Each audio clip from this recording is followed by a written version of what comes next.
কয়দিন ধরিয়া নিজের দ্বারে মনে হইতেছিলে যে ঘুরতে যাই না 100 কোটি বছর হইয়া গেছে ভাই। তাই মুই যেহেতু অসুস্থ আছিলাম, মোর বান্ধবী আইছে মোরে দেখতে, তাই একটু সুস্থ হইছি, হেইকেল আইছে মোরে দেখতে। যাই হোক, আইছে এইটাই অনেক। সেইপর ভাবলাম যেহেতু অনেকদিন ঘুরতে যাই না, তাই ও যেহেতু আইছে দুইজনে মিল্লা যাই ঘুরতে। কই যামু খুঁজা পাইতেছিলাম না, পরে ভাবলাম যে যাই ফুচকার দোকানে একটু ফুচকা খাই। মগো গুলছেখালী ইউনিয়নের আঙ্গুর কাটার ফুচকাটা যে বিখ্যাত, হ্যাঁ তো তোমরা অনেকেই জানো। তাই রেডি হইয়া বিকাল বেলা বাইরে আইছি মোরা সবাই বলতে আর কি মই, মোর বান্ধবী আর মোর মামা। দিন যেহেতু এখন ছোট, তাই একটু তাড়াতাড়ি বাইরে আইছি যাতে সূর্য থাকতে মোরা কিছু ছবি তুলতে পারি। ভাই একটুখানি যাইয়েই দেখি রাস্তার পাশে এরকম সুন্দর সুন্দর সরিষা ক্ষেত, এ দেখে কেরা লোভ সামলাইতে পারে। সরিষা ফুল মোর অত একটা পছন্দ না, কারণ হলুদ কালারটা মোর পছন্দ না, কিন্তু এখন যেহেতু ট্রেন্ড চলতে আছে ছবি না তুললে কি, তাই গাড়িওয়ালার কইলাম ভাই মগো এহিনি নামাই দেন, মগো আর যাওয়া লাগবে না ফুচকা খাইতে, আগে মোরা ছবি তুলে লই, হেই পরে ফুচকা খামো। তাই রাস্তায় গনে একদম রাস্তার পাশে মনে করো পাহাড়ের নাহান সমান উঁচা থাক আর যাই থাক, যাওয়া তো লাগবেই, তাই অনেক কষ্ট করে এবার আইয়ে পড়ছি সরিষা খেতে। মানে ব্যাপারটা এরকম হয়েছে যে মোরা দুইটা ক্ষেত আইছি সরিষা খেতে আর কি। তবে এক হিসাবে ভালোই হয়েছে, মোরা যেহেতু ঘুরতে বাইরেছি সরিষা ক্ষেতটা পাইয়া এহিনেও কিছু সময় কাটান যাইবে। এই সরিষা ক্ষেতটা হয়েছে এককাল নদীর কূলে, যে মনে করো চর আছে না, এই চরের মধ্যে আশেপাশে সবখানে খালি তরমুজ গাছ। এক সাইডে অনেক বড় তরমুজ ক্ষেত আর এক সাইডে হয়েছে এরকম সুন্দর সরিষা ক্ষেত। শীতকাল তো এমনিই অনেক বেশি সুন্দর, এক রকম সৌন্দর্য দেখা যায় এই শীতকালে। এবার মোরা দুইজনে একটু ডং টং করতে আসছিলাম, একটু ছবি টবি তুলতে আসছিলাম। তাই ওখানে অনেকক্ষণ ডং টং করার পর ছবি টবি তুলছি সুন্দর করে, এবার চলে যাইতে আসছিলাম। যাওয়ার কালে আবার হেই পাহাড়ের উপরে ওড়া লাগবে, হেইতে আসলে অনেক কষ্ট করে উঠতে আসছিলাম। আর ফুচকার দোকানটা এখানতে একটুখানি দূর আসলে, তাই এখানতে আবার আড়া শুরু করছি, কারণ এখানতে গাড়িতে উঠতে ফাউলা।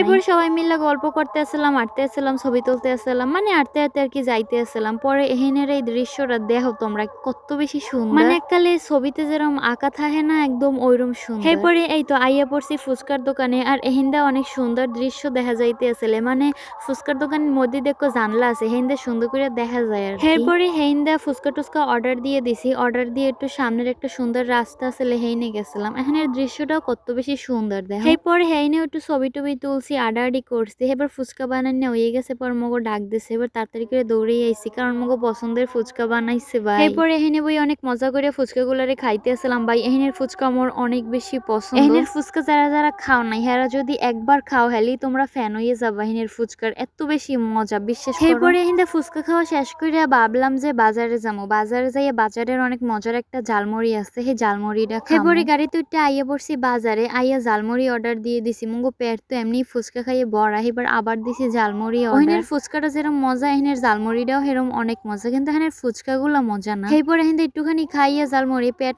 গেছে বইরে, এবার পার্সেল করে লইয়া লইছি। আর এখানে একটু জাল দিতে কইছিলাম বেশি, এরপর অনেক বেশি জাল লাগতেছিলে, এমনি তো মোহে ব্যথা। এরপরে কিনে লইছি আইসক্রিম এই ঠান্ডার মধ্যে, তবে ঠান্ডা হোক আর গরম হোক আইসক্রিম খামু সবসময়। আইসক্রিম খাওয়া শেষ করে এরপর ক্যান্সেলাম এই ওয়েফার গুলা অনেক বেশি মজা, আর ক্যান্সেলাম এই ট্যাঙ্গা গুলা। এরপর খাইতে আই পড়ছি বাড়তে। তাই আজকে ভিডিও এখানে শেষ করি, আল্লাহ হাফেজ সবাই রে।